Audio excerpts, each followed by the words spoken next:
Hi friends, బైబిల్లో ఒక చక్కని మాట ఉంది. సామెతలు 23వ అధ్యాయము 18వ వచనంలో ఈ మాటను మీకు గుర్తు చేస్తున్నాను. నీ ఆశ భంగము కానేరదు. నిజమే.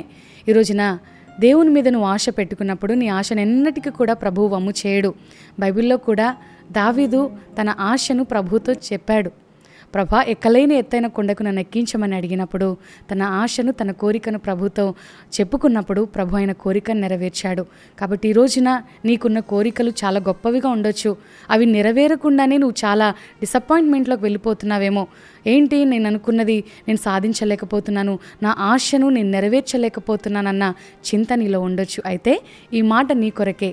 ఒకవేళ తల్లిదండ్రులు వారి బిడ్డల యొక్క ఆశను నెరవేర్చలేకపోవచ్చు, బిడ్డలు వారి తల్లిదండ్రులకున్న ఆశను, కోరికను నెరవేర్చలేకపోవచ్చు. కానీ మన అందరి ఆశను, అది మంచిదైతే గనుక, ఇతరులకు హాని పెట్టని ఆశ అయితే గనుక దేవుడు ఖచ్చితంగా ఆశను నెరవేరుస్తాడు. దావీదు జీవితంలో నెరవేర్చిన దేవుడు నీ జీవితంలో నెరవేర్చడా? అయితే ధైర్యంగా ఉండు, దేవుని మీద ఆధారపడు. దేవుడే నీ కోరికను సిద్ధింపచేసి నీ యొక్క ఆశను భంగము కాకుండా వాటిని నెరవేర్చి స్థిరపరచువాడు. God bless you all.